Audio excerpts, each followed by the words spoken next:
Just got it out of the truck. It's been bouncing around for a half an hour. Cold, no choke.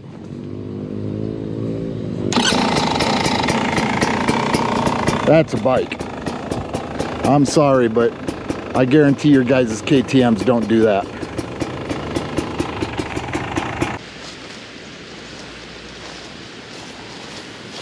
Oh, hey guys, welcome back to the channel. Oh, I'm missing a bolt there on my muffler.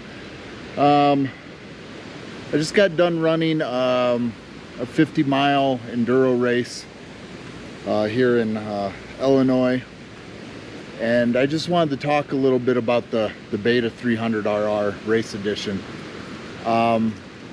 If you were thinking about getting a new bike and thinking about getting a 300 or a 200 or even a 250, I love this Beta. And give you guys a little bit of background. I started riding probably when I was about 13. I've owned many two-strokes in my life. I've owned one 4-stroke CRF 450. I had a weighted flywheel in that, and the old Rekluse, the one with the steel BBs, and hated that Rekluse. I couldn't get it set right. It would constantly into a corner, I'd brake check it, or in a jump I'd brake check it and it'd kill the motor. So I ended up taking that out and just running a regular clutch.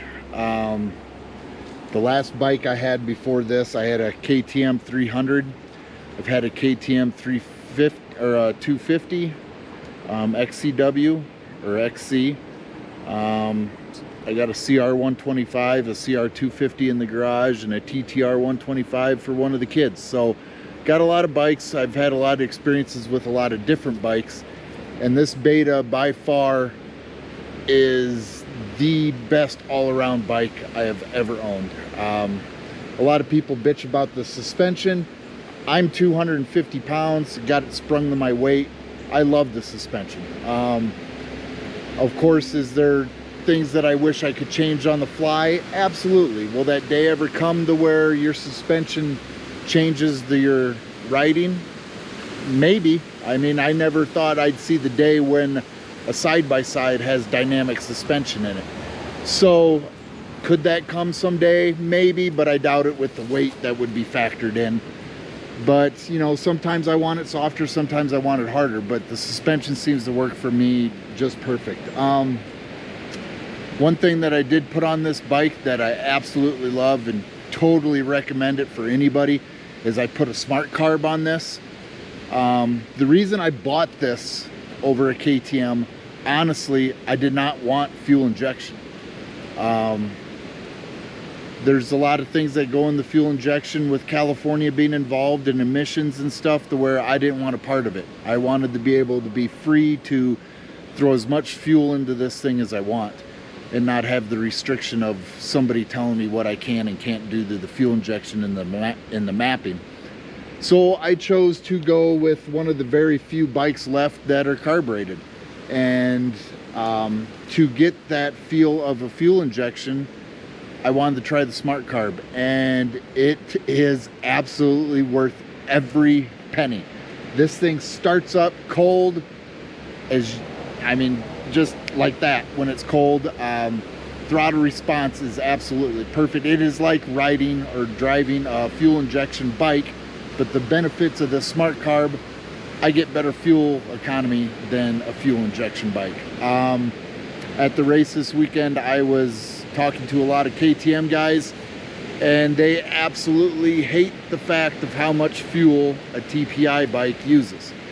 This, I probably gained 25 to 30% better fuel economy with the smart carb, getting right around 80 to 90 miles to a tank of fuel. That's completely empty. This company is one of the very few companies also that have a 6-month warranty, and they stand behind it pretty well. I've known guys that have had something happen after the 6-month warranty, and Beta has completely covered it. So that's another thing I really truly love about Beta. I've had KTMs and I've had things go wrong. I had a KTM 300 and the frame broke right where the kickstand bolts up. Went to KTM said they wouldn't cover it. No big deal, I just didn't have a place to bolt my kickstand, but kind of irritated me that you'd spend that kind of money and they wouldn't warranty the frame or something like that. But guys, if you're thinking about getting a Beta, really think about trying to find 2020. The 2021s are great if that's all you can find, but a 2020 is the exact same thing as a 2021. They didn't change anything really than the back frame and a few little other things in the stickers. And honestly, guys, I like the looks of this 2020 better than the 2021s. So that's all up to you guys. If you have any questions whatsoever, I got a lot of things that I've done to this. If you need to ask me what I've done to it or how to do it, just let me know. I put on radiator guards, radiator fan, the Rekluse clutch, the smart carb. I'll be putting tubeless or moose in this bike very shortly over the winter. The race season's about over. I think I have maybe one more enduro race that I'll race. It's an 80 miler. I believe that's next weekend. I did pretty well for racing my first race in 4 years. My knees hurt a little bit. Other than that, the only problems I really had my hands.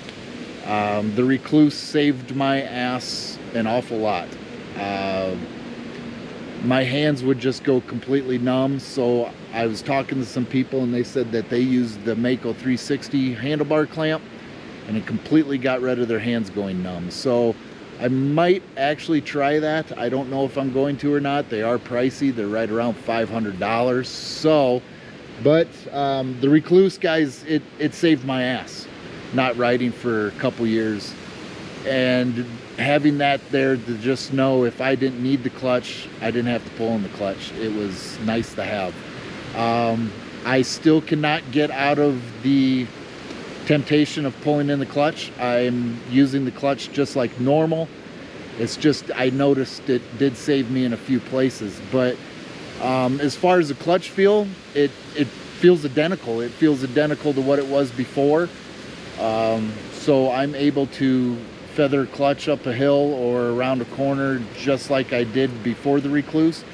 But if I don't want to, or if I'm tired and I can't, this will do it for me. So I wasn't gonna put the Rekluse in there just because with this smart carb, this bike's almost unkillable. It will tractor through anything.